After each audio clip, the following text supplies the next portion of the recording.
বিশ্বকাপ ফাইনালের আগে এক অদ্ভুত সমীকরণের মারপ্যাচে পড়েছে আর্জেন্টিনা ফুটবল দল। স্পেনের বিপক্ষে ম্যাচের আগে পড়েছে বড় দুশ্চিন্তায়, যেখান থেকে তাদের জন্য ট্রফি জয় করা হয়ে উঠল আরো বেশি কঠিন। তবে সুযোগ আছে ইতিহাস বদলে নতুন কীর্তি গড়া, সেটি হলেই কেবল আরো একবার শিরোপা নিজেদের ঘরে তুলতে পারবে আকাশে নীল বাহিনী। বিশ্বকাপ ফাইনালের আগে তবে কি এমন সমীকরণের মারপ্যাচে পড়েছে আর্জেন্টিনা ফুটবল দল, যা নিয়ে দুশ্চিন্তা বাড়ছে ফুটবলারদের মনে, সেটাই জানবো এই রিপোর্টে। ইংল্যান্ডের বিপক্ষে অবিশ্বাস্য কামব্যাকে টানা দ্বিতীয়বার ফাইনালে পা রেখেছে আর্জেন্টিনা ফুটবল দল। এক অবিশ্বাস্য কীর্তি গড়ে এখন শিরোপা থেকে মাত্র এক ধাপ দূরে অবস্থান করছে আকাশে নীল জার্সিধারীরা। স্পেনের বিপক্ষে আগামী রবিবার দিবাগত রাতে জয় পেলেই টানা দ্বিতীয়বার বিশ্বকাপ এবং নিজেদের ইতিহাসের চতুর্থ শিরোপা গড়ে তুলতে পারবে লিওনেল স্কেলোনির শিষ্যরা। তবে সেই ম্যাচের আগে পড়েছে বড় দুশ্চিন্তায়। স্পেনের বিপক্ষে যুক্তরাষ্ট্রের মাটিতে ফাইনালের আগে সমীকরণের মারপ্যাচে বড় চিন্তায় পড়েছে আর্জেন্টাইন ফুটবলাররা।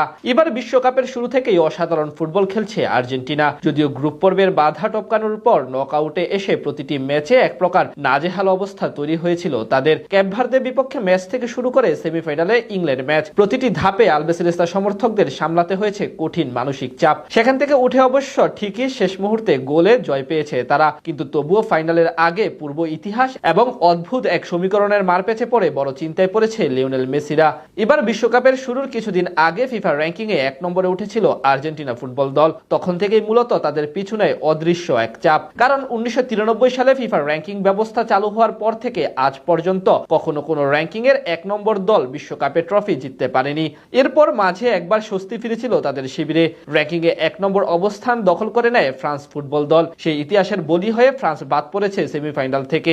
এদিকে সেমিফাইনাল জিতে যেন আরো বেশি বিপাকে পড়েছে আর্জেন্টিনা। ফ্রান্স বাদ পড়ার পর তাদের সেই চাপ এখন এসে পড়েছে পুনরায় মেসিদের কাঁধে, কেননা গেল ম্যাচে ইংল্যান্ডকে 2-1 ব্যবধানে হারিয়ে এখন আবার ফিফার বিশ্ব র্যাঙ্কিং এ 1 নম্বর স্থান দখল করে নিয়েছে আর্জেন্টিনা। সেমিফাইনালের পর লিওনেল স্কেলোনির দল 26.90 পয়েন্ট অর্জন করে তাদের মোট পয়েন্ট দাঁড়ায় 1970.37 এবং ফ্রান্সকে ছাড়িয়ে বিশ্বের 1 নম্বর দল হয়ে ওঠে। অপর সেমিফাইনাল ম্যাচে স্পেন 2-0 ব্যবধানে ফ্রান্সকে পরাজিত করে।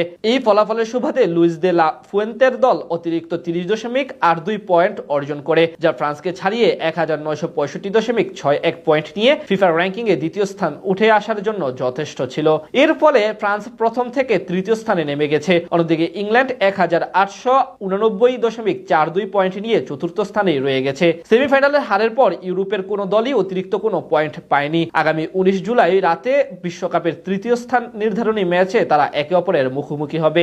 এদিকে আর্জেন্টিনা যেহেতু পুনরায় 1 নম্বরে উঠে এসেছে, তাই তাদের পিছু নিয়েছে সেই পুরনো ইতিহাসের চাপ, কারণ 1 নম্বর দল কখনো ফাইনাল জিততে পারেনি। এখন মেসিদের বিশ্বকাপ জিততে হলে ভাঙতে হবে সেই পুরনো ইতিহাস। তাই এখন দেখার পালা সেটি ভেদ করে তারা চতুর্থ শিরোপার স্বাদ পায় কিনা, নাকি স্পেনের কাছে হারতে হয়।